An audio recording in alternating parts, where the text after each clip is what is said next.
Welcome, everybody. My name is Dr. Jaron Fried. I proudly serve as an Assistant Superintendent of Educational Services for the Anaheim Union High School District.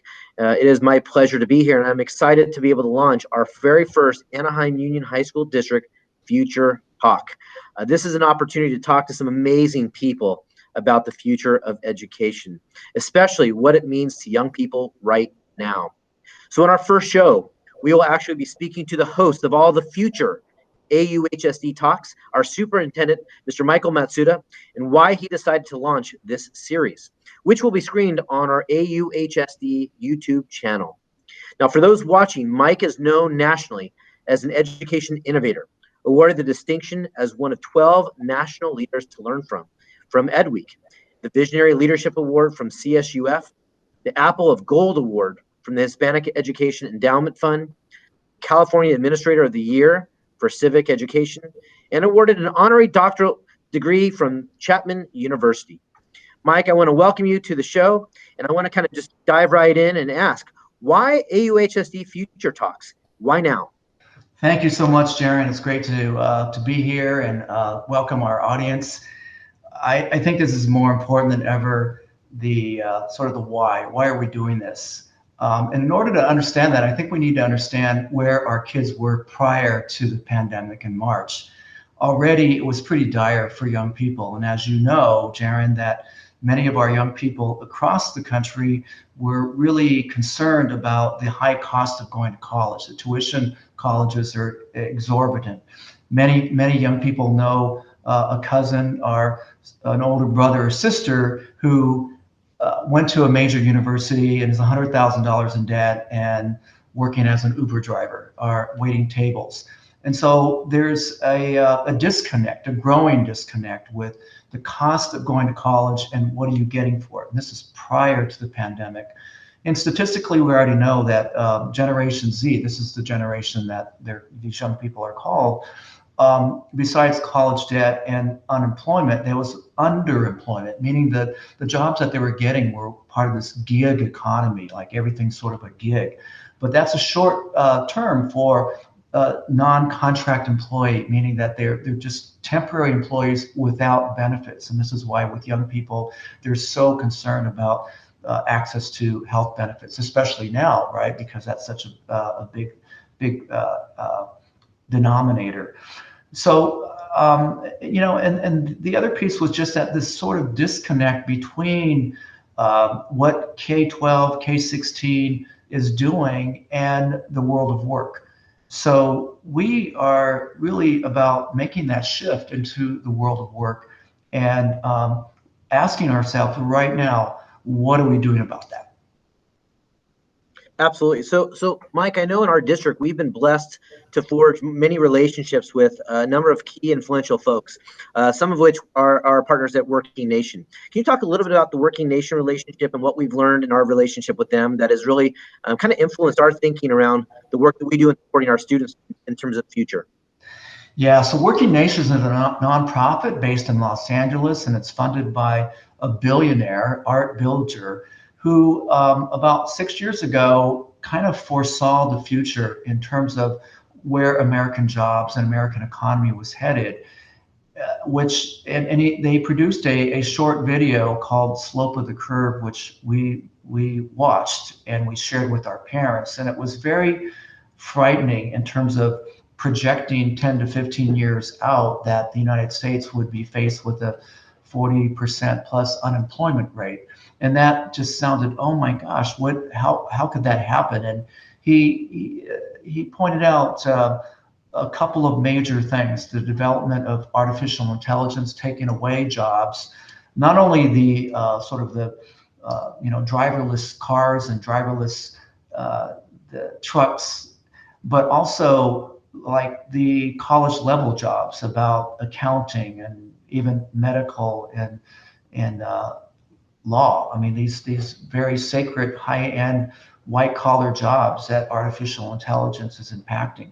The other piece was globalization. I mean, shipping a lot of the jobs to countries in which can really undermine the working wages of Americans. And then the third piece was sort of the longevity. A lot of older folks working longer and staying in the workforce longer, thus, sort of absorbing those entry-level type of jobs for young people. So they were predicting a 40 to 45% unemployment in 15 years. Now, I recently had a chance to talk to Art, and he said COVID-19 has sped that up. And it is, we've got, the urgency is more than ever, especially for young people. We have got to do a better job aligning our K-16, including the colleges, with the workforce. You bring up a really tremendous point, Mike. And I know you and I have had this conversation before, but with the COVID-19 pandemic, it has accelerated the morphing of jobs that we've seen out there, not just in education, what we're experiencing, but for so many of our families and just the community at large. We've seen jobs go away. We've seen new jobs created. We've seen existing jobs completely change. And you talk about this disconnect or this misalignment with K-12, higher ed, and the world of work. Can you talk a little bit about the work that we're doing to forge those stronger connections and to create more seamless alignment? And then our priorities in terms of how we're preparing kids for this morphing, evolving, or evolution of what our kids are going to be faced with in the very near term. Yeah, thank you, Jaron. And, we've, in our district, Anaheim Union High School District, we have moved from sort of focusing on college readiness, meaning and those traditional metrics of test scores and SAT scores, which was really, in the old days that worked, right? You go to college and you're going to, tuition was low and you're going to come out and get a good job. That's not true anymore. So the SAT world, I think, is antiquated, and the UC has also recognized that they're done with the SAT and sort of these traditional testing. So we've gone from a college readiness to what we call career and life success, and those are hugely different drivers than just an SAT score. Because when you look at what that means, it's the development of what we call the soft skills. In our district, as you know, those are the 5 C's: communication, creativity, collaboration, critical thinking, and of course the last one is compassion, including self-compassion. Those are the essential skills needed to navigate this very uncertain world, and they call them the soft skills. So when I talk to parents, and when parents see their own kids developing those skills, like, for example, you think about a TED Talk. In our district, virtually every kid gets an opportunity to do some sort of TED Talk. We call it AUHSD Talks. That's a huge piece, and that really requires a lot of these soft skills.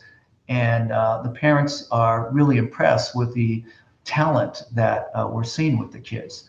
So that's really an essential piece. And the other piece, of course, is development of what we call hard skills, working with our community college partners, working with corporate and business and nonprofit to develop certificates and dual courses that are actually going to lead to a well-paying job. Absolutely. So, you talk about the soft skills, the hard skills, and I know you also talk about this concept of upskilling, right? The constant growth around the soft and hard skills.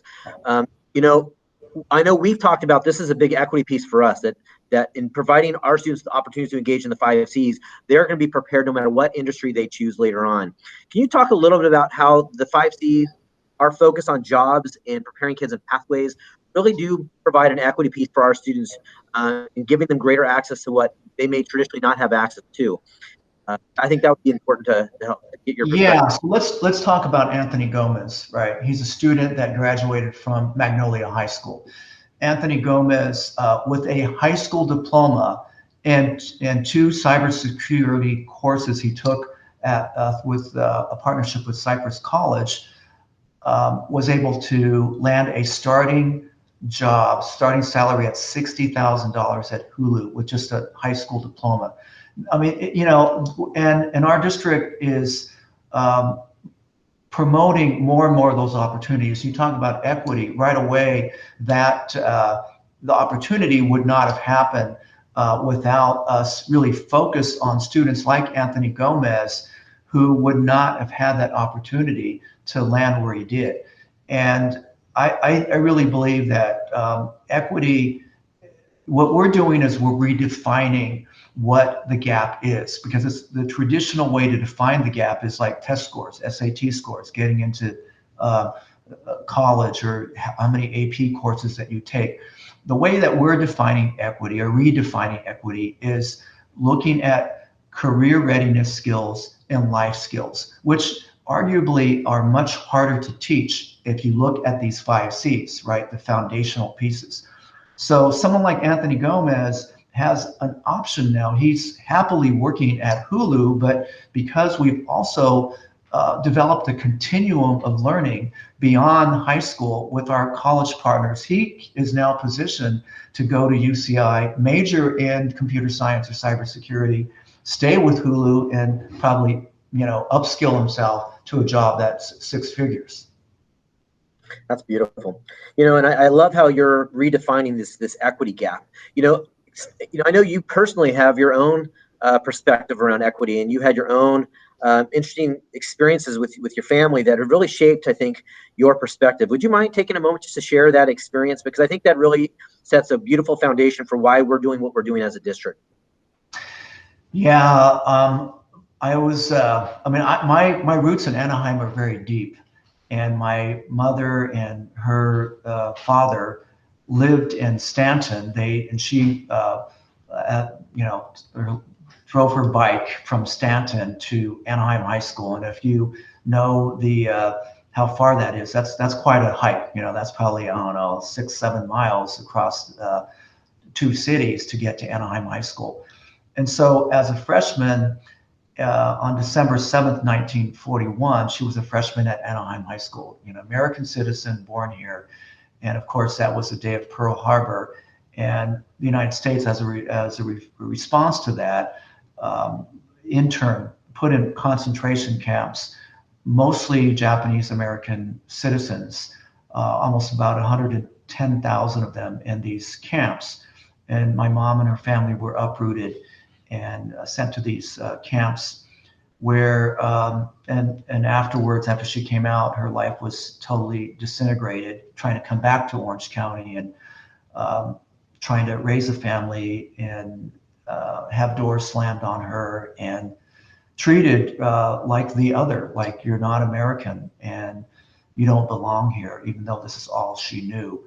Fortunately, there were some really, really good Americans, white Americans, who helped her, and my father, who would have graduated from Huntington Beach High School, start their lives here in Garden Grove, and that's where I grew up.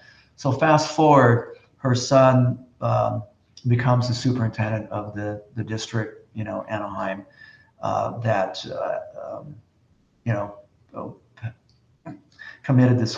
was part of this horrible atrocity against Japanese Americans. But when I tell that story, it's also the story of America too, and the hope of an aspiration of our founders, and America has always been about moving the needle towards the aspiration of our founding fathers of this great country. So you can look at that story in a negative way or in a positive way, and I tend to look at it as a positive.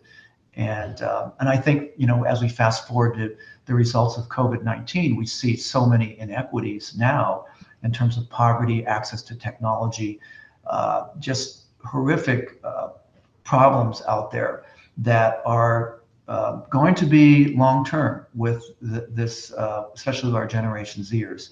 And all the more reason why I personally have a sense of urgency to shift and transform our district to helping kids land good jobs and have good careers, but also that 5th C of compassion and character and self-compassion, which is really about love and connection with others. So, we want our kids to do well and get high-paying jobs, but also never forget about who they are, where they came from, and how important it is to really love one another, love themselves, and